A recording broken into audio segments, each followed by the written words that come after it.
name is Meri. I also go by the Gut Nurse, and I'm going to let you in on a little secret that has helped me improve my overall well-being through detox. So my number one way to detox is through a coffee enema. And here is my coffee enema kit from Cor-Vital Health.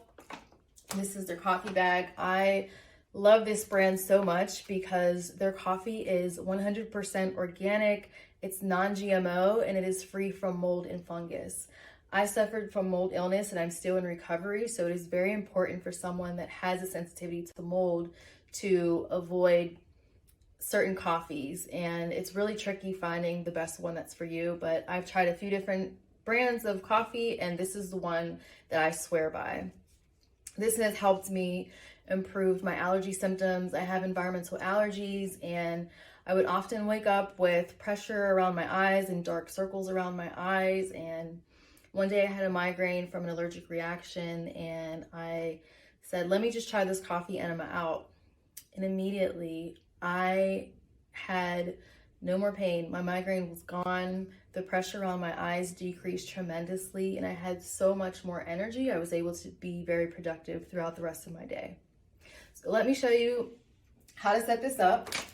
So you want to boil 32 ounces of distilled water, and it's very important that you choose distilled.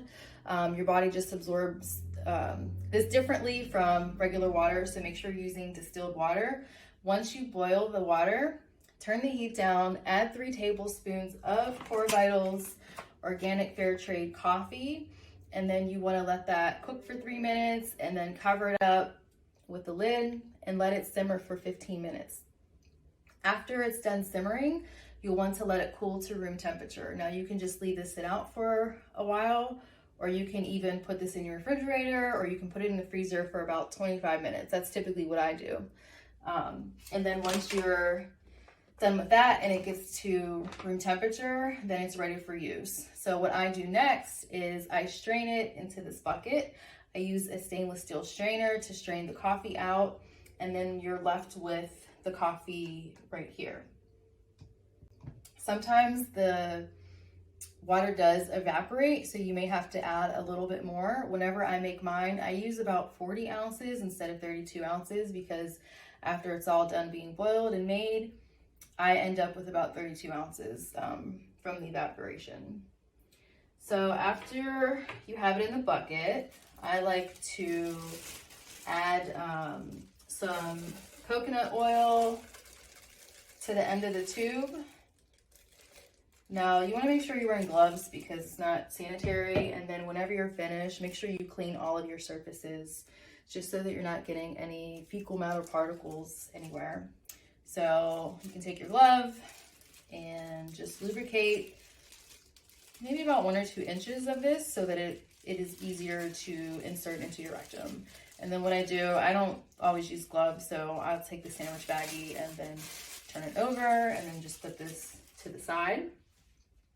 So next you'll want to prime the bag, prime the tubing. So you have this valve here and you can open this up to let the water flow freely. Now you'll have to raise this up so that the water can flow. So I open the valve, I prime the tubing because you don't want to have air in here, because if you insert the tubing in your rectum and let the coffee flow through without this being primed with liquid, a bunch of air will just be going into your rectum and that's problematic. So make sure you prime this and get the coffee flowing through here, and then you'll want to clamp this whenever you're finished.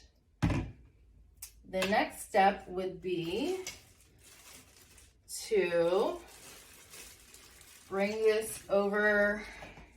I like to bring it to the toilet. The instructions say to keep this elevated about 12 to 16 inches. I personally just put it right on top of my toilet. And then I like to put an old towel down on the ground here and I lay down on my right side. It's best to lay on the right side because your hepatic veins, the veins that go to your liver, are more easily touched with the coffee whenever you're laying on your right side. So it's always important to lay on your right side. That way your liver can get the stimulation from the coffee that it needs to help with detoxification. So whenever you're laying down on your right side, you are going to want to insert the tube about 3 to 4 inches in. And then make sure you're comfortable. You're going to open this valve here so that the coffee can flow through. Now, it's not advisable, in my opinion, to open this fully because the liquid will come out pretty quickly and that can cause muscle cramping and pain. So I like to just open it a notch and see how I feel. And if you do start to feel abdominal cramping or pain, what I like to do is I just lower the bucket on the ground, and then some of the water or some of the coffee that is in you will actually start to flow back into the bucket. So it's relieving some of that pressure that's in your stomach. And then you'll want to wait for about maybe 20 seconds, see how you feel. If your stomach's feeling better, then you can raise the bucket back up and then start all over again. You will have great results. I can assure you that.